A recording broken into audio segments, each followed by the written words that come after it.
मंत्री ने लगाया पूर्व सांसद बाबुल सुप्रियो पर आरोप। बाबुल सुप्रियो ने कहा कि संसद पद से पहले ही कार्य की सूची दे चुके हैं। तो क्या ऐसे में मंत्री के दावे हुए फेल, जो कि कर्मी सभा के दौरान मंत्री ने बाबुल सुप्रियो को अपने घेरे में लिया। आपको बता दें कि आसनसोल उत्तर विधानसभा के राज्य एवं कानून मंत्री मलय घटक ने एक सभा के दौरान बाबुल सुप्रियो पर आरोप लगाया था कि उनकी पूर्व सांसद के समय भाजपा द्वारा कोई भी कार्य आसनसोल के नागरिकों के लिए नहीं किया गया है। ऐसे कहा जा सकता है कि इस दावे में कितनी सच्चाई है, या तो कुमारपुर ब्रिज और रेलवे के अंचल में हुई कार्य के ऊपर ही सवाल उठता है। लेकिन आइए पहले आपको सुनाते हैं कि बाबुल सुप्रियो के ऊपर किस तरह से मंत्री ने घेरा। शत्रुघ्न सिन्हा के भोट दिलेन तृणमूल कांग्रेसेर प्रार्थी हिसाबे एवं शत्रुघ्न सिन्हा 3 लक्ष भोटे जितेছিলেন আপনাদের आशीर्वादে। এবারে আপনাদের কাছে খুব পরিষ্কার কতগুলো কথা যে বিজেপি 7.5 বছর কিন্তু এখানে লোকসভাতে এমপি হিসাবে ছিল বাবুল সুপ্রিয়। বাবুল সুপ্রিয়কে আপনারা দেখেননি, বাবুল সুপ্রিয় কোনোদিন খোঁজ নিতেও আসেননি বিজেপির মন্ত্রী হিসাবে, বিজেপির এমপি হিসাবে। কারণ ওই দলে যদি একবার ভোটে জিতে যায় তারপরে আর কিন্তু দেখা পাওয়া যায় না।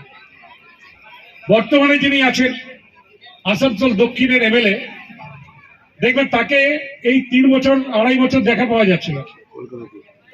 আবার হয়তো কোনো আশা পেয়েছেন যে লোকসভাতে আবার দাঁড়াতে পারেন, এখন আবার দেখছি চারিদিকে ঘুরে বেড়াচ্ছে।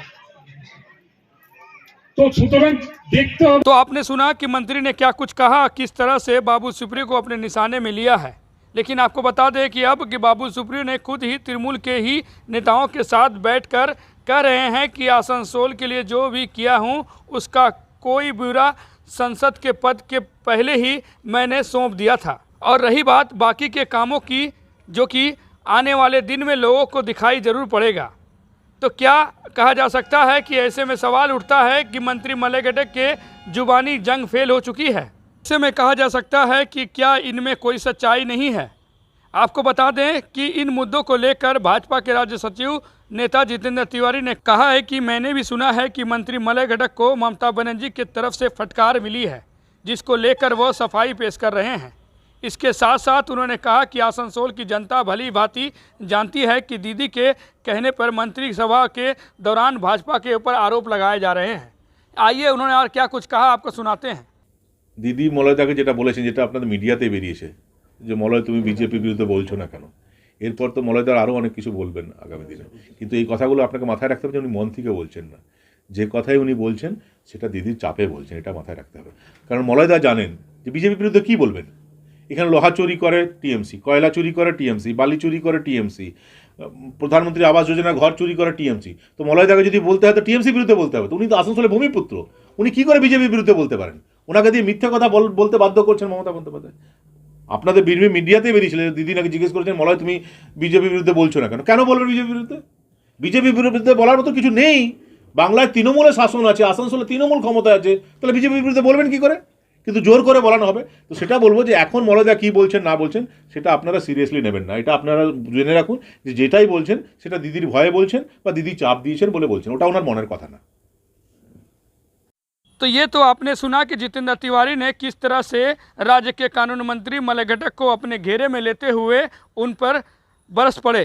लेकिन आपको बता दें कि मंत्री ने जिस तरह से सभा के दौरान बाबुल सुप्रियो को अपने घेरे में लिया था कि संसद के समय उन्होंने कोई भी कार्य नहीं किया है, और उन्होंने ये भी कहा कि भाजपा के किसी भी सांसद ने आसनसोल को कभी भी समय नहीं दी है। ऐसे में सवाल ये भी उठता है कि क्या इसमें सच्चाई है। आइए अब आपको दिखाते हैं कि क्या सच्चाई है या नहीं। लेकिन आपको सुनाएंगे वही बाबुल सुप्रियो की मुंह की जवानी, जिन्होंने कह रहे हैं कि मैंने संसद के इस्तीफा देने से पहले ही मैंने सौंप दिया था अपना पूरा ब्यौरा। ये जिस तरह से उन्होंने उल्लेख किया है, ये तृणमूल के ही नेता के सामने बैठकर कह रहे हैं। अब आपको सुनाते हैं उन সেটাও আমি দেখে নেব। অনেকে অনেক কিছু বলছে। গণতান্ত্রিক দেশে বিরোধীদের একটা ভূমিকা আছে, আমি মানছি। কিন্তু এখানে বাবুল সুপ্রিয় যাওয়ার সাংসদ পদ থেকে পদত্যাগ করার আগে আগামী বছর মার্চ অবধি পুরো 5 কোটি টাকার কাজের যে স্যাংশন লেটার, তার পুরোটা রেকমেন্ডেশন পুরোটা করেছি। এটা বহুবার ফেসবুকে আমার দেওয়া আছে। কাজেই বঞ্চিত হওয়ার কোনো প্রশ্নই নেই।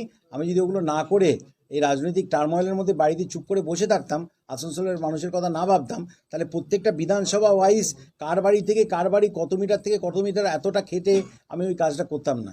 কোথায় কোথায় কী কাজ বাকি আছে, কোথায় সোলার লাইটের আমার কাজ বাকি আছে, কি আছে, সেগুলো আমি অত মন দিয়ে করতাম না। আমি কাজ পাগল মানুষ এবং আমি সেটাই করতে ভালোবাসি, সেটাই করেছি। আর আগামী দিনে যিনি 6 মাসের মধ্যে তো উপনির্বাচন করতে হয়, 6 মাসের মধ্যে উপনির্বাচনে যিনি জিতে আসবেন, অবভিয়াসলি তৃণমূল কংগ্রেস থেকে কেউ জিতে আসবেন, যেই জিতে আসবেন তিনি 2 কোটি টাকা পাবেন। 2 কোটি টাকা যেটা দেবেন বলেছেন সেটা তো 1 বছরের জন্য। যদি একটা জায়গায় এই মুহূর্তে আমি দল চেঞ্জ করলাম অথচ সাংসদ পদ ধরে রাখলাম, আমার বিবেকটা একটু অন্যরকমভাবে চলে। আমি ওটা কেউ যদি নাও করে থাকে আমি ওই রাস্তায় হাঁটবো না। আমি জানি তৃণমূল থেকে বিজেপিতে গিয়ে একটি ফ্যামিলির 2জন অত্যন্ত বড় কর্তা তারা পদটিকে ধরে রেখেছেন। আমাকে গানের জন্য আমি অনেক ভালোবাসা মানুষের থেকে পাই। আমি যে মুহূর্তে আমি দল চেঞ্জ করেছি আমি সঙ্গে সঙ্গে আমার লোকসভা থেকেও পদত্যাগ করেছি। আমার মনে হয় এর থেকে বড় উত্তর তো আর বিরোধীদের দেওয়ার কিছু নেই। আবার বলছি, তথাগত রায়ের সঙ্গে আমার ব্যক্তিগত মতান্তর হতে পারে, যদিও এটাও আমি জানি যে দল বদল করে আমি কোনো ইতিহাস সৃষ্টি করিনি, কিন্তু উনি পশ্চিমবঙ্গ বিজেপি সম্বন্ধে যা বলেছেন সেটা 120% সত্য।